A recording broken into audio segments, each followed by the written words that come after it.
Sim, 100%, né? 100%. Então eu consigo entender total que o clima, a meteorologia define, né? Se vai dar tudo certo ou não. Não, e define total, porque às vezes a gente falava, bom, tá boa, vamos sair amanhã cedinho, 6 horas da manhã. Daí a gente já dormia, já preparava o barco e tal. No outro dia a gente acordava, pegava a previsão mais atualizada. Falava, caraca, não tá legal. Não tá legal. Aí Mayotte, lembra? Mayotte, uma ilha francesa. A gente abortou a nossa saída umas 3, 4 vezes, né? Porque ali também é uma região instável pra caramba, perigosa. E aí, umas 3, 4 vezes. Bom, vai, agora vamos. Aí acordava no outro dia, baixava, falava, puta, o tempo me deu uma mexida, larga a mão. E foi meio angustiante, porque a gente estava meio que no fim da época boa de estar lá em Mayotte. Porque, como a gente falou, diferentes regiões do mundo têm épocas seguras e ou não de estar por conta de diversas coisas, temporada de furacão e tudo mais. E se eu não me engano, Mayotte era até tipo final de Mayotte, que chama Mayotte, uma ilha francesa lá no Oceano Índico, perto de Seychelles, perto de Madagascar. Tá. Madagascar eu sei por causa do joguinho Pandemic. Você falou. Não, que isso? Eu achei que você ia falar por causa do filme. Pô. Não, por causa do Eu joguinho. me remexo muito. Isso aí também, mas aqui, bom. Mas tá, entendi. E aí a gente tava lá, tal, já chegando perto da época de furacão, e aí aquela vai, não vai, partimos, conseguimos, né, deu tudo certo, fizemos uma travessia e tal. Umas 2, 3 semanas depois... O furacão? Passou um furacão lá que devastou. Destruiu a ilha, cara. Destruiu a ilha, assim. Mas bizarro, a gente via as imagens do lugar que a gente tava ali faz, tipo, sei lá, 2, 3 semanas. E nenhum barco flutuando onde a gente tava. Tipo, todos afundaram. Caralho. Um furacão, assim, super devastador. Então, Então, é isso, né? Catamarã, tipo, que tem 2 cascos, ele tem aquele vão livre. Então, numa situação de furacão, ele voa, mas ele voa e voa longe mesmo. E bizarro, velho. Bizarro. Então é esse lance, assim, de não poder estar no lugar errado na época errada, sabe? E a gente passou por muitos lugares que tem época de furacão que você não pode estar lá. Porque a chance é gigante de ter um furacão, sabe? Entendi. Então tem todo um planejamento, assim. A nossa vida foram 7 anos pensando nisso, assim, sabe? Fiji, que a gente falou que a gente ficou pouco tempo por causa disso. Por causa disso, a gente teve que ir lá para Nova Zelândia. A gente saiu de lá, foi em outubro, porque novembro começava a época de furacão. De novembro a abril. E aí a gente saiu. Caribe tem época de furacão também, né? Vários lugares do mundo tem essa região instável ali em determinada época do ano. Tem um caso curioso. Uma vez a gente estava mergulhando lá na Polinésia. E aí a gente estava mergulhando e tal. A gente ficou ali, sei lá, 1 hora embaixo d'água, né? Quando a gente saiu, cara, nosso celular, muita chamada perdida, mensagem, não sei o quê. Tava com aviso de tsunami. Tinha dado um terremoto lá no meio do Oceano Pacífico e tava vindo um tsunami. E a galera já tava tudo em cima das ilhas. A galera mandando as fotos assim, o pessoal tipo em fila, tal, tudo subindo nas montanhas, nos E a morros. gente com equipamento de mergulho, assim, tipo, caraca, e agora? E assim, o aviso era pra dali, sei lá, 10, 15 minutos. E aí, sorte que dissipou e não teve. Parece que chegou uma onda, mas falaram que foi 15 centímetros, né? Tipo, não chegou a onda. E todo mundo em cima da ilha e a gente lá, tipo, caraca. Essa foi por sorte que não veio. Mas quando rola um tsunami, não é a melhor coisa que pode ter você estar de equipamento de mergulho? Pode ser que sim.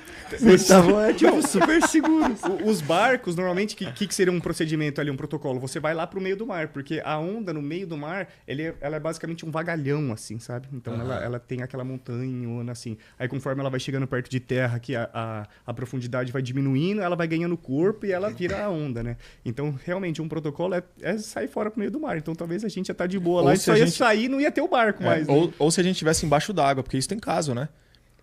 Vem a onda, o cara tá mergulhando, a onda, tipo, passou, o cara tá mergulhando. Quando o cara volta, que ele bota a cara pra fora, tipo, tudo destruído. Isso tem esses casos. De mergulhadores que foram pegos. Doideira, né? Parece aqueles clipes musicais que o astronauta vê a Terra explodindo. Sim. Assim. E o cara tá isolado do problema. E agora? Caralho. Mas essa foi loucura, cara. Foi um sustinho, né? Isso daí, dessa vez aí, vocês estavam aonde? Na Polinésia. Na Polinésia. Na ilha do Marlon Brando. Qual o nome mesmo? Caralho, esse mar é perigoso. Tetiaroa. Tetiaroa. Cirada também essa ilha. Do lado do Tahiti. Por que ela é irada, cara? Cara, é linda. Tem como botar a fotinha aí, Tetiaroa? É bonito demais, cara. Polinésia é muito bonita, a água é muito clara, é aquela É isso aí, ó. A gente tava aí. Porra, meu irmão, aí é foda, né?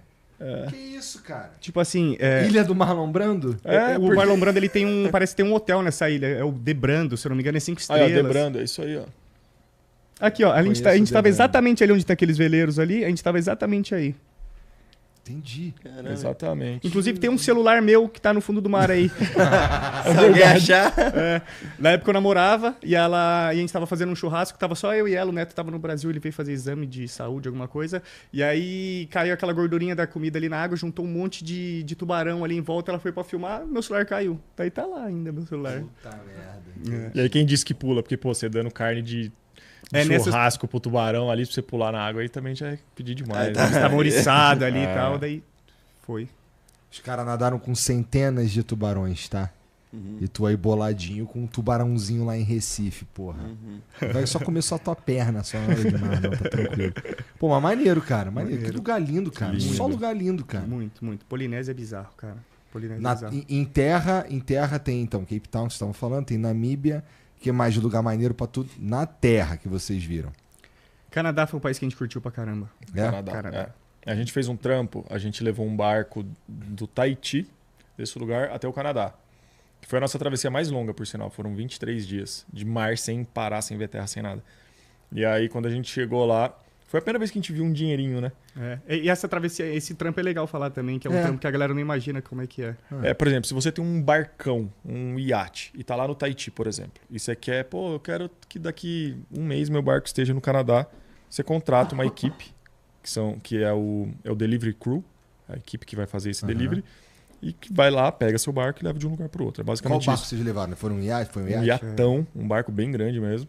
E a gente pegou ele lá no Tahiti e a gente levou ele lá pro Canadá. Inclusive, nessa época a gente tava numa pindaíba, cara. Foi uma época... A gente ainda tava muito mal, assim, sabe? Muito mal. Financeiramente. E a gente ficou sabendo desse barco que tava precisando dessa tripulação. Mas esses barcos, eles exigem uma série de cursos e certificados e esse monte de coisa. E a gente não tem essas coisas. A gente falou, vamos lá. Estamos aqui sem fazer nada mesmo. E aí, chegamos lá e a gente contou a nossa história. Falou, a gente nasceu no barco. A gente tá numa volta ao mundo, a gente reformou esse barco com as nossas mãos, não sei o que, Brana, contamos toda a nossa história. E o cara falou, vem aí que a gente janta junto, vamos trocar mais ideia. E aí, dono do barco? O dono, é. E aí a gente jantou... O dono não, é o responsável pelo barco. Tá. E aí a gente trocou essa ideia e eles fecharam com a gente. Então isso foi muito massa, assim. Primeiro eles fecharam 20 dias, que era pra gente levar o barco do Tahiti até o Canadá. E aí a gente levou, chegou lá, foi muito massa, porque a gente alugou um carro e conheceu o Canadá, que foi um lugar... Meu, Canadá é maravilhoso, é nível Nova Zelândia, assim. Tá. Maravilhoso. E aí eles gostaram muito desse nosso trampo. E aí esses 20 dias viraram 5 meses, né? É mesmo? 5 meses no barco. Eles falaram, vocês precisam voltar ou vocês podem ficar aqui com a gente? Falaram, não, a gente pode. E o Catucho, tava onde? Tava lá no Tahiti. Nesse tipo de trampo, os caras eles pagam todo o seu custo de vida. Então eles pagaram uma marina pro Catuche ficar lá bonitinho, voo nosso de volta lá pro barco. Paga tudo, é. E aí depois a gente levou o barco. O cara tem um iate. Tem um ele iate. tava no Tahiti. E ele quer levar pro Canadá? Não, esse maluco você não tá sabe, tranquilo. E você não sabe da pior, porque ele o Canadá, quero navegar no Canadá. Daí, toda a preparação, tripulação, custo, tá? A gente levou o barco pro Canadá, chegou no Canadá. Ele falou, cara, quer saber? Não quero navegar no Canadá, leva pro Caribe. Aí a gente, tanto que ele não foi ele não fez a travessia com a gente. É um cara que ele só vai só para aproveitar o barco, uma semaninha na Polinésia, uma semana no Canadá. A gente levou pro Canadá, ele não foi para lá. A gente ficou no Canadá, 2 meses, esperando uma previsão para conseguir descer toda a costa oeste ali dos Estados Unidos, aí, México, Costa Rica e tal. Passa no Canal do Panamá e navega até o Caribe pro cara aí ficar uma semaninha, assim. Então, no fim, a gente ficou 5 meses nesse barco. E aí, quando chegou lá no Caribe, a gente voltou lá pro nosso, deu uns 6 meses, ele falou assim, agora eu quero esse meu barco em Barcelona.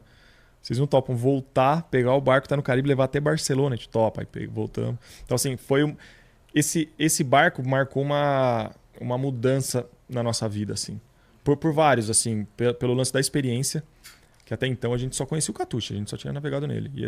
E a gente se viu num barco, que é um barco nível A, assim, muito top, muita responsa. Um barco de 80 milhões, assim, de reais. 80 milhões de reais, pra vocês terem uma ideia. Entendi. Era um coroa? Era um coroa. Veião. Velho, né? Entendi. E porra, tá curtindo aí, meu irmão. Tá chegando no final, porra, fiquei dinheiro pra caralho, agora eu vou usar essa porra, né? Contrata nós, se você quiser um seu. Calma que eu tenho só 40. Calma. Eu que vou andar no teu barco, seu otário. De começo. Só pra mostrar que a gente sabe fazer as paradas. Aí depois você contrata. E nessas travessias aí, vocês têm função específica? Numa dessa tem. E o que vocês faziam? Cara, tinha a cozinheira. A nossa função era a parte do manejo do barco. em si, assim. Então a gente fazia os nossos turnos, mas aí eram turnos já específicos. Então a gente fazia turno... É que mudou muito, né? Porque a gente ficou... No final a gente ficou muito tempo.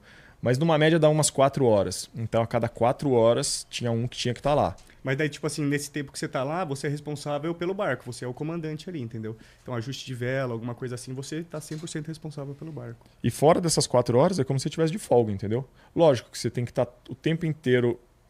você tem que estar preparado para ajudar se precisar. Sei lá, uma troca de vela, uma coisa que exige mais. Mas você tá de folga porque já tem um outro que tá ali no posto de comando, entendeu? Mas não tem uma função específica, tipo assim, ó, eu era responsável por aquele cabo da vela tal. Não, entendeu? Não. É mais você tá ali nos turnos e de comando do barco, para manter o barco navegando e funcionando A certinho. única função que é específica é a parte da cozinha. Quem é chefe, Normalmente, a pessoa, a chefe ali, ela fica só na cozinha, porque exige muito. É muito trampo. tem que ser Você uma tá pessoa fazendo rango ali, sabe? conta das condições de balanço e tal. Lá dentro balança mais ainda. E a Porque pessoa... também não é só o rango, né? O rango é a louça, é o preparo, é toda essa parte. Mas, cara, inclusive pra gente no começo foi uma responsabilidade assim bizarra, porque do nada a gente se viu no, sei lá, às vezes 3 horas da madrugada, aquele breu, aquele vento, onda, e você tá no comando de um barco que vale 80 milhões, pô. Tipo assim, Sabe? é uma manobra errada que você faz ali, que a vela vai de um lado pro outro, chama jaibe. É um jaibe que você dá, que quebra uma parte do mastro, cara, é uma fortuna, é uma responsabilidade que você fala, não posso errar, sabe? É muita coisa envolvida. Não pode ter erro, caraca. não pode ter erro. E essa aí foi lisinha? Não Foi. teve problema nenhum? Foi. O barco teve alguns problemas, O barco mas tem assim, problema. Esses barcos, eles são muito complexos, né? Então tem muita coisa pra quebrar, cara. Barcos complexos são... quanto mais espartano, assim, melhor, sabe? Menos coisa pra dar problema. Esse tem 1001 coisas, né? E aí, faltando uma semana pra gente chegar lá, o piloto automático quebrou do barco. Porque assim, o barco, teoricamente, você ajusta a vela e tal, coloca o rumo, liga o piloto automático, você tem que ficar ali só vendo se tá tudo certo, sabe? Basicamente isso. Mas você não fica comandando o barco mesmo. E aí, faltando uma semana pra chegar, bem quando tava chegando, que foi ficando frio, o piloto automático quebrou. Então tinha que ter alguém levando o barco na mão 24 horas, sabe? E aí que não pode ter erro, né?